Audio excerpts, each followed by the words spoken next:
ஆயிடுச்சு. ஆனா குழந்தைய நல்லபடியா பெத்தெடுத்துட்டாப்பா.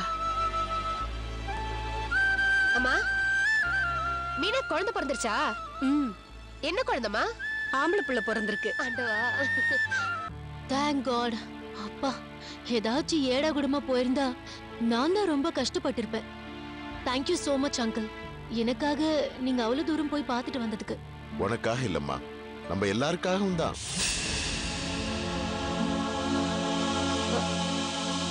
அங்கிள் அப்படின்னா? இல்லம்மா, மீனா இந்த வீட்டுல இருந்தவ. அவ இப்ப இல்லங்கிறதுனால அவ செஞ்சதெல்லாம் மறந்துட முடியுமா? I agree uncle. மாதவன் கூட இப்போ அததான் சொல்லிட்டு இருந்தாரு. இப்போதாம்மா எனக்கு ரொம்ப நிம்மதியா இருக்கு. நீங்க குழந்தைய பாத்தீங்களா? பார்த்தம்பா, நல்லா இருக்கு, ஆரோக்கியமா இருக்கு. குறப்பிரசவங்கிறதுனால கொஞ்ச நாள் இன்குபேட்டர்ல வைப்பாங்க போல் இருக்கு. ஒரு ப்ராப்ளமும் இல்லைன்னு டாக்டர் சொல்லிட்டாங்க. நல்லதா போச்சு அங்கிள். அப்புறம் இந்த போலீஸ் கேஸ் எல்லாம் எதுவும் வராதுல்ல? அதெல்லாம் ஒரு பிரச்சனையும் இல்லம்மா. இல்ல, ஆயிருந்தா சொன்னாலும் ஆக்சிடென்ட் பண்ணிட்டு ஓடி வந்தது தப்புதான் அங்கிள். எப்படியும் அக்கம் பக்கம் இருந்தவங்க எனக்கு சாபம் கொடுக்காம இருந்திருக்க மாட்டாங்க. இத பாருமா, இது சபிக்கிற நேரம் இல்லம்மா. ஒரு குழந்தை பிறந்திருக்குங்கிறப்ப எதுவுமே யாருக்கும் முக்கியமா தோணாதுமா. குழந்தையதான் பெருசா நினைப்பாங்க. அது பொழைச்சிருச்சு பாரு, அது எல்லாத்தையும் விட பெருசு இல்லையாமா? தேவையில்லாம மனசை போட்டு குழப்பிக்காம போய் ரெஸ்ட் எடுப்போம்.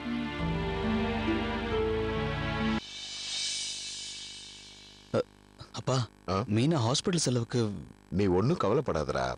என்ன செய்யணுமோ கரெக்டா செஞ்சிருக்கோம். ஓகே, போ. மீனா நல்லபடியா இருக்காமா.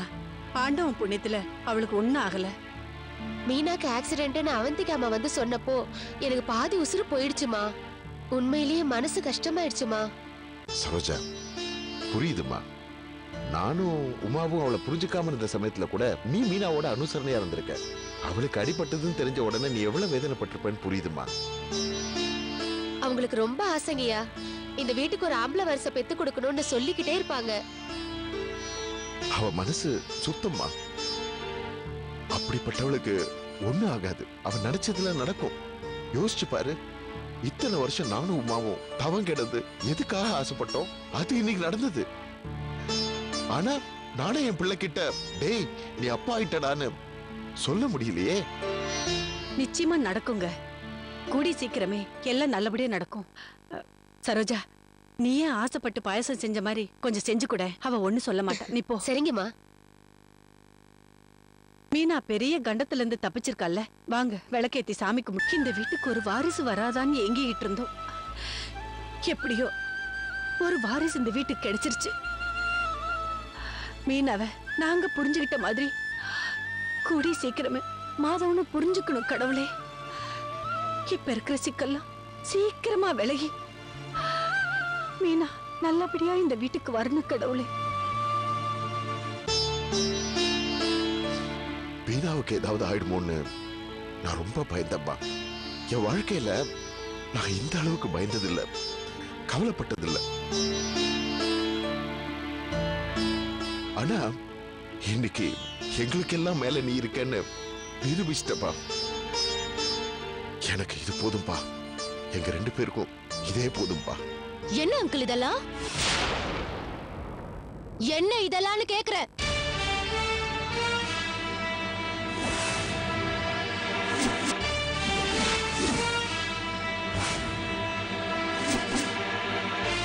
அவந்திகா, நீ என்ன இதெல்லாம்னு கேட்டேன். இந்த வீட்டு வேலைக்காரியா இருந்த ஒருத்திக்கு குழந்தை பிறந்தா இவ்வளவு பரவசப்படுவீங்களா ஆண்டி? என்னால சத்தியமா இதெல்லாம் நம்ப முடியல. இல்ல, நான் தெரியாம தான் கேக்குறேன். அவங்க வேலைக்காரி தானே?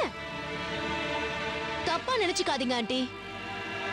முதல்ல இருந்தே இந்த விஷயத்துல உங்க மேல எனக்கு ரொம்ப டவுட்டா இருக்கு. மீனா விஷயத்துல நீங்க நடந்துக்கிற விதம் ரொம்ப காமெடியா இருக்கு. சமயத்துல ரொம்ப எரிச்சலாவும் இருக்கு. அப்படி என்ன பெரிய பாசம் அந்த மீனா மேல? ஐயோ, அப்படி இல்ல அவந்திகா. ஆக்சிடென்ட் பண்ணிட்டேன்னு வந்து சொன்னேன். ஏதாவது ஒண்ணு கிடக்க ஒண்ணு ஆயிருந்தா என்ன மாதிரி பிரச்சனை வரும் தெரியுமா? போலீஸ் கேஸ், லீகல் அதெல்லாம் விடுமா. நான் அதை பத்தி சொல்லல. அதுவும் கர்ப்பமா இருக்கிற பொண்ணு மேல கார்ல மோதினது நீதான் தெரிஞ்சா அவ அண்ணனுங்க, சொந்தக்காரங்க, சம்பவத்தை பார்த்தவங்க அவங்க எல்லாருமே குதிச்சு போயிடுவாங்களேம்மா. அந்த மாதிரி எல்லாம் எதுவும் நடக்காம அவளும் பொழைச்சு அவ குழந்தையும் பொழைச்சதுக்கு அந்த கடவுளுக்கு ஒரு நன்றி சொல்றதுல என்னமா தப்பு? I am sorry aunty.